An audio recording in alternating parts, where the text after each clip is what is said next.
السلام علیکم ورحمۃ اللہ وبرکاتہ۔ ناظرین، دوستوں، آج ہم آپ کو خلیفہ ہارون رشید کا ایک قصہ سنانا چاہتے ہیں۔ اس قصے کو مکمل سنیں اور اپنا ایمان تازہ کریں۔ ایک دفعہ ہارون رشید مع وزیر کے جنگل کی سیر کو چلے۔ ایک بوڑھے کو دیکھا کہ باغ میں بیج بو رہا ہے۔ خلیفہ نے وزیر سے کہا کہ اس سے پوچھو کیا بو رہا ہے۔ وزیر نے پوچھا، بڑے میاں کیا بو رہے ہو؟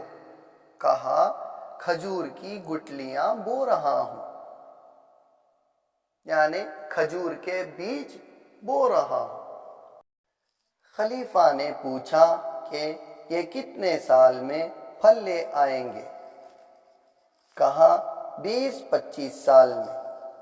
خلیفہ ہنسا کہ بوڑھے میاں کے پیر قبر میں لٹک رہے ہیں اور 20-25 سال آئندہ کا سامان کر رہے ہیں۔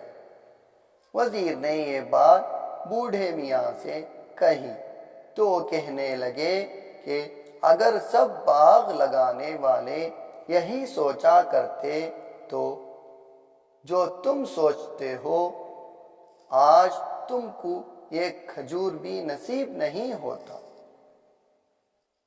میاں، دنیا کا کام یوں ہی چلتا ہے کہ کوئی لگاتا ہے، کوئی کھاتا ہے۔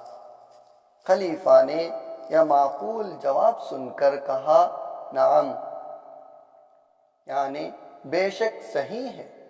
اور ہارون رشید کا قاعدہ تھا، جس شخص کی بات پر ہم نعم کہہ دیں اس کو 1000 درہم و دینار دیے جائیں۔ چنانچہ وزیر نے اس وقت 1000 دینار کی تھیلی اس کے حوالے کیا۔ اس کے بعد دونوں آگے چلنے لگے تو بوڑھے میاں نے کہا کہ میری ایک بات سنتے جاؤ۔ کہا، بولو کیا کہتے ہو؟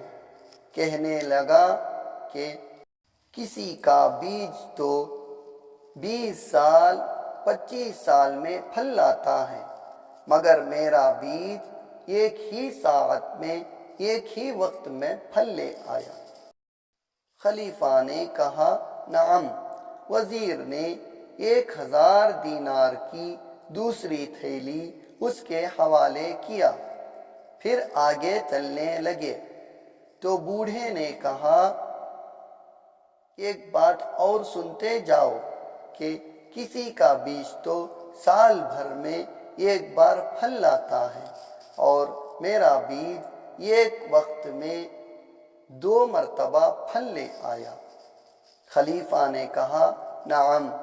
وزیر نے پھر 1000 دینار کی تیسری تھیلی اس کے حوالے کیا اور خلیفہ سے کہا کہ بس اب تیز چلیے، بوڑھا تو بڑا عقل مند ہے، ہم کو لوٹ ہی لے گا، کیونکہ اس نے جو سلسلہ شروع کیا ہے، جو کہ غیر متناہی سلسلہ ہے، جس کی کہیں انتہا ہی نہیں، وہ اس کے بعد یوں کہتا ہے کہ میرا بیج 3 بار پھل لایا، پھر کہتا 4 بار پھل لایا۔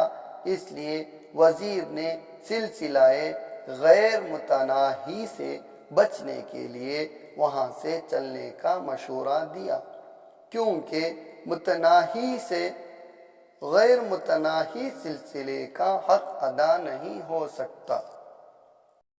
جب سلاطین دنیا ذرا ذرا سی بات پر خوش ہوتے ہیں تو اس طرح عطا کرتے ہیں، جب حق تعالی شانہ خوش ہوتے ہیں تو کیا کچھ عطا نہیں کرتے۔ پیارے اللہ تعالیٰ تو بندے کو ہر طرح سے عطا کرنا چاہتے ہیں۔ اگر کوئی مصیبت آ پڑی تو اس پر بھی ثواب، اس مصیبت پر صبر کرے اس پر بھی الگ ثواب، مصیبت سے عافیت حاصل ہو اور بندہ اس پر شکر کرے تو بھی اس پر ثواب، مصیبت دور کرنے کے لیے دعا کریں تو بھی اس پر ثواب۔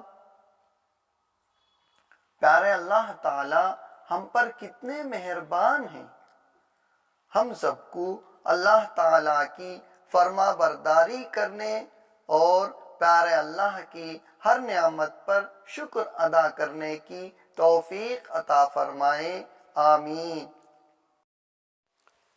اس طرح کے اور بھی واقعات سننے کے لیے اور قرآن پاک مکمل تجوید سے پڑھنے کے لیے ہمارے چینل کو سبسکرائب کریں اور بیل آئیکن کو ضرور دبائیں، ہمارے چینل کو لائک کریں، شیئر کریں۔